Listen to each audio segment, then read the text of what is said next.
Welcome back to another edition of Average Joe News Co. Today we'll be covering a story out of Japan where 1,800 people volunteered to pull a 360-ton Japanese castle using ropes and rollers, as well as a man at the St. Louis Zoo who decided to climb into the tiger enclosure to get a closer look. Let's get into it. Okay, let's go. Our first story today, about 1,800 volunteers gathered in Hirosaki, Japan to help physically pull the 360-ton Hirosaki Castle toward its original location. The castle tower had been temporarily moved in 2015 so workers could repair its earthquake-damaged stone foundation and walls. Instead of dismantling the historic structure, workers placed the entire building on rails and rollers using a traditional Japanese relocation technique called hikiya. Volunteers worked in rotating groups of about 80 people, pulling on 30-meter ropes and collectively moving the castle 2.26 meters over 2 days. Almost 2,000 people have come together to move an historic castle in northern Japan.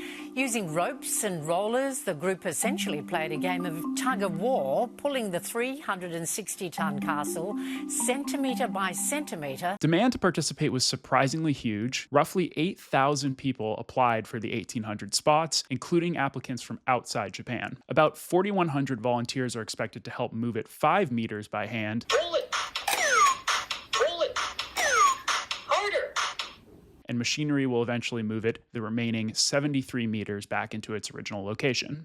This is definitely a point against all of the people who are believers of the aliens built the pyramids theory. The effort to make this happen is nothing short of ridiculous, and I think it's fair to say that no one would have blamed the residents of Hirosaki if they moved the tower and then they just said, hey, we can live with this new location. It's only 300 or so feet away from where it originally was. My question is, why do they have to move this by 15 feet by hand, but then they can move it with machinery an additional 330 feet? I think this also shows there's a part of us that really yearns for the simple things in life. Make a pitch for grueling labor, moving a literal castle by hand, and you get 8,000 people for 1,800 spots ready to go. I am Steve. As a child, I yearned for the mines.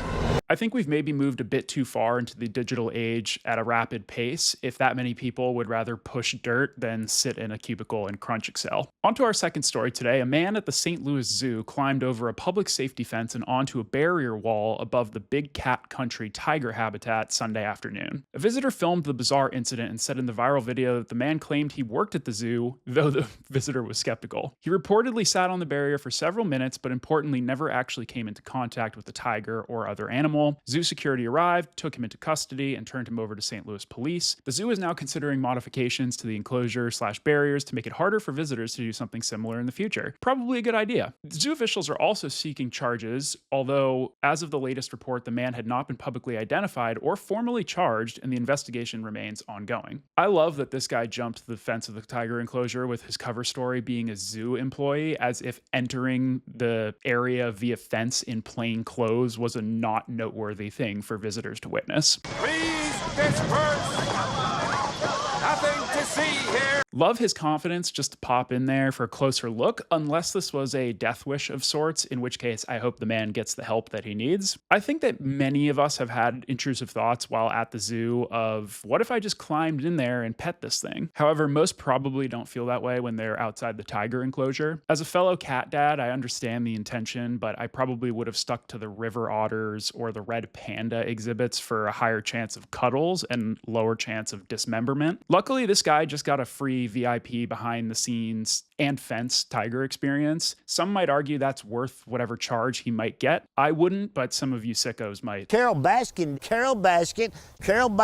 All right, moving on to sports. We have our last NFL standings prediction. We're covering the NFC West today. In first place, I have the Rams with 13 wins. They have a great high-powered offense. They added Myles Garrett on defense. I think this is really the consensus pick right now for best team in the NFL. I'm sticking with that. I think they'll get to that 13-win number. In second place, I have the Seahawks with 10 wins. Coming off a Super Bowl, they have a great defense. Their offense is also very solid. Question I have is whether they can get production at running back now that Kenneth Walker has moved on and Zach Charbonnet is coming off of an ACL tear. I still think they'll be a really good team, but I don't see them being quite as dominant this year as they were last year. The 49ers, I have them at 8 wins. I think they could be a lot better than that number, but I'm basing this on injury history as well as age, particularly of their impact players, as well as having a very tough schedule, both in terms of travel and opponents. Finally, we have the Cardinals. I have them at 3 wins. I think they're going to be one of the worst teams in the NFL, and I think many share that opinion as well. Very tough QB situation with Jacoby Brissett being their starter. Overall depth across the roster is lacking, and like many others in this division, they have a very tough schedule, and they're just not as competitive as the other 3 teams that they'll be playing twice. Moving on to our miscellaneous category of the day, we have the Average Joe event of the day. The city of Philadelphia has won today. They are holding a parallel parking competition to determine the best parker in the city. There's nothing better than flexing on your friends and family by nonchalantly being able to operate a motor vehicle. I'm sure there'll be a lot of trash talk in the Philadelphia streets about who can do this best. So if you think you've got the steady hands and the formula cracked to perfectly parallel park in any situation, get yourself down to Philadelphia.